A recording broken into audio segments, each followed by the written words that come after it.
Hey guys, what's up? It's Katie and I'm back with another Marvel Contest of Champions video, and today we're going to be looking at the champion spotlight for Red Guardian. So thanks to the CCP, I was provided early access to the champion spotlight, so thanks kabam, I appreciate it. So let's go ahead and take a look at Red Guardian.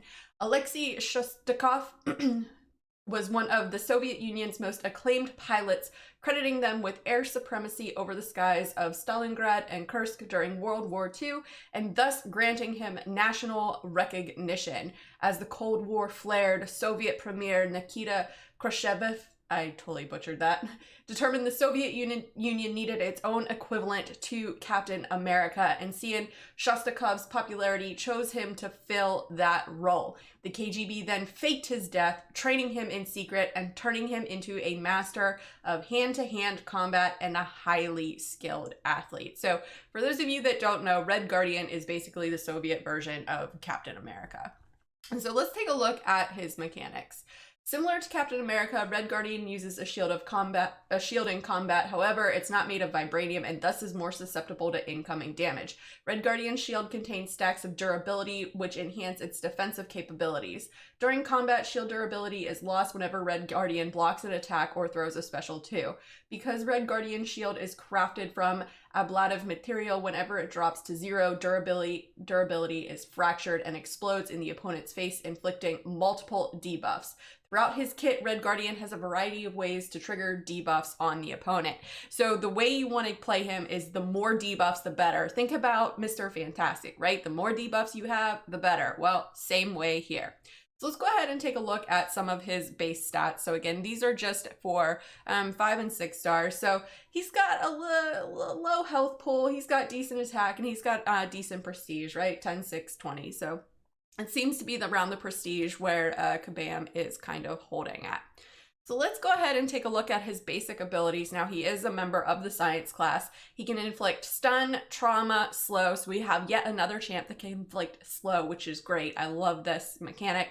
And vulnerability. So I'm interested to see what the trauma and the vulnerability are all about. So let's go ahead and take a look at his strengths.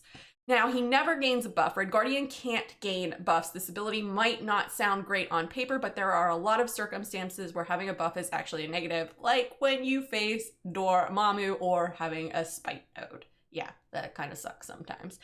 He can block unblockable attacks, which is great. While his shield is active, Red Guardian can not only block unblockable attacks, but can also stun any unblockable opponent who dares strike his shield, completely flipping the tables on him. So this is a really cool mechanic. I like this. This is new. There's not many champs out there that can block unblockable. And he also can deal burst physical damage. So one of Red Guardian's main sources of damage comes from his trauma debuff that allows him to deal large amounts of burst physical damage. Trauma can be stacked multiple times to increase this damage even farther. So this is almost similar to Havoc's plasma. You know, you get those plasmas built up on you and boom, you get that burst of energy damage. So this is very similar to that, only this is physical damage instead. So I'm assuming though that it wouldn't work on champs who have a high physical resistance. All right, so now let's go ahead and take a look at some of his weaknesses. So he is relies heavily on debuffs. So in order to get the most out of his kit, you need to apply a lot of debuffs and maintain them throughout the fight. So champs that can shrug off debuffs, so, you know, like Mole Man, Domino, Agent Venom, Crossbones, they're not going to be good for him. But a lot of those are the skill class, so those do have class advantage. And he is reliant on heavy attacks. Red Guardian needs to keep those debuffs on the opponent, and the best way to do that is with a heavy attack. And this is where he also gains an additional attack per unique debuff on the opponent. So it's kind of like Silver Surfer in that regard, of more attack based on how many unique debuffs. Only in Silver Surfer's case, it's how many unique buffs on him. Now, if he isn't able to land the occasional heavy, he is significantly less viable. So you're going to have to do a lot of, I'm guessing, intercepting heavies if there's like Limber or if there's stun immune. So he's not going to be great against stun immune champs, I'm assuming.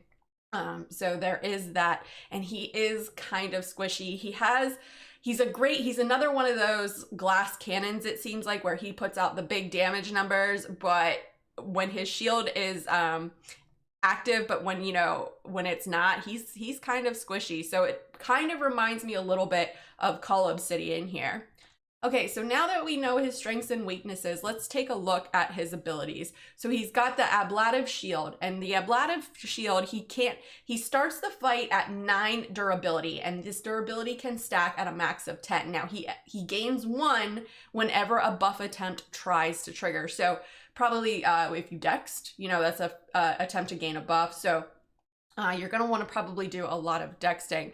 Now, each stack of durability increases perfect block chance by 5%, which reduces incoming damage to 0. So that's important. Gotta get your parry on. Gotta get your parry on. Now, while the shield is intact, Red Guardian can block heavy and unblockable attacks and gains 1400 block proficiency. So it's almost like you have that one mastery set up the resistance where you can actually block a heavy attack. So that's kind of neat. It's almost like Dr. Doom as well when it comes to being able to block specials. Now, however, blocking a heavy or unblockable attack reduces shield durability to 0, and all hits of the incoming attack can be blocked. And then also when reaching 0 durability, the shield is fractured, which enters a cooldown for 8 seconds and increases by 300% each time fracture occurs. When the cooldown ends, the shield is repaired at 7. Now, I know what you're thinking. That's going to be a lot of time, but there is a way to get the shield active if you need it in a pinch. So, so when the shield is active, Red Guardian is one of the few champions, though, who can block unblockable and heavy attacks. Like I said before, when blocking such an attack, the opponent will be stunned, and, you know, then you can go in and pop, pop, pop, go ham.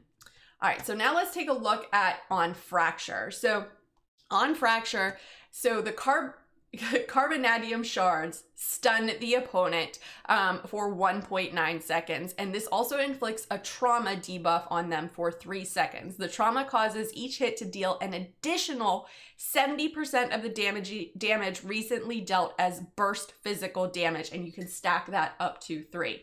So this is kind of cool. Again, this is kind of almost like the Havoc mechanic, only instead of energy, it's physical.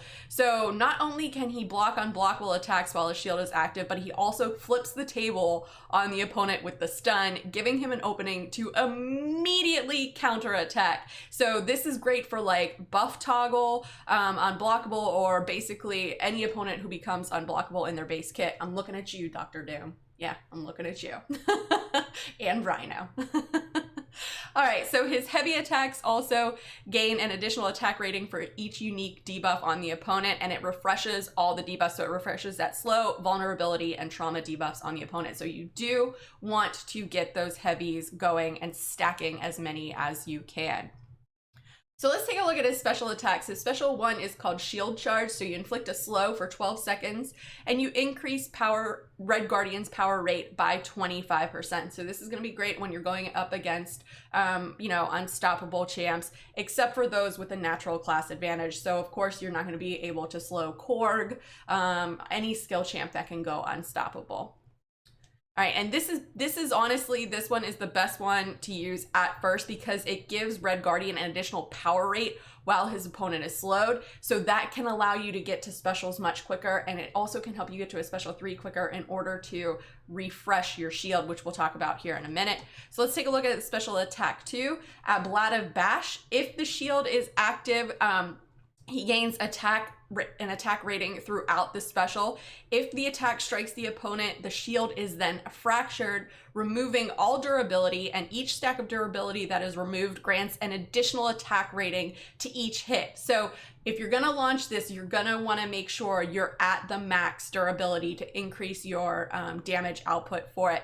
Now, also during this, any debuffs that were inflicted last 100% longer. So this attack is basically used to inflict more damage, so you can inflict the trauma and the stun at 100% duration. It's a great way to deal some huge damage because the attack rating is increased for each stack of durability, and this damage burst will be even more with the trauma debuff. So the more debuffs you have, this is when you want to launch that special. Now the special 3 is the KGB beatdown, and I love this name. I think it's pretty cool. If the Ablative Shield is active, its durability is set to max, and if it is fractured, the cooldown ends immediately. So if it's becoming becoming too time consuming to get the shield off of being fractured, this is a good way to refresh it.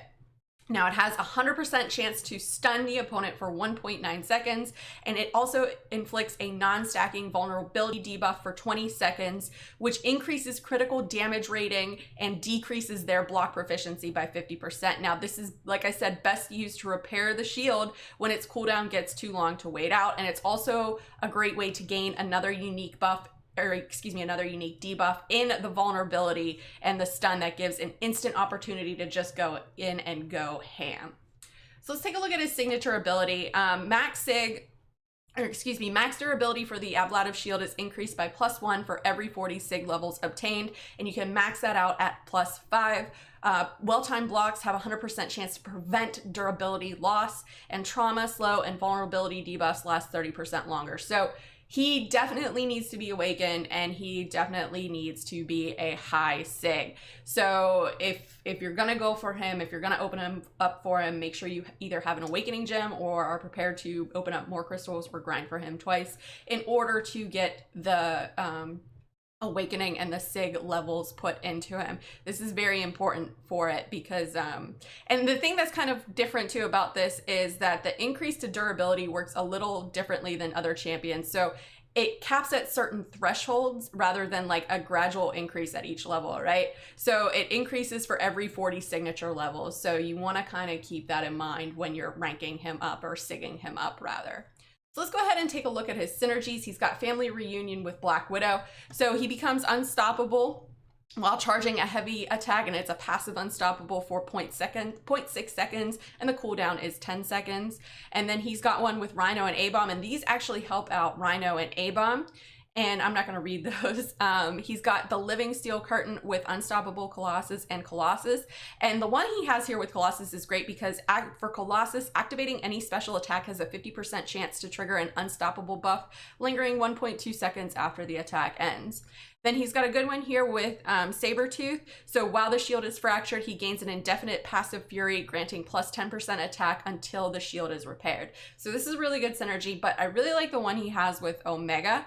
So with Omega Red, he has enhanced with Carbonadium, and so he takes 50% less damage from incoming attacks while the shield is at max durability. But then for Omega, when the fight begins, the opponent is inflicted with up to 5 death spores. So that's a really good synergy if you are running Omega Red. So masteries that are recommended are, of course, Despair, Inequity, Resonate, and Stupefy, which I think are all great masteries to have with this guy.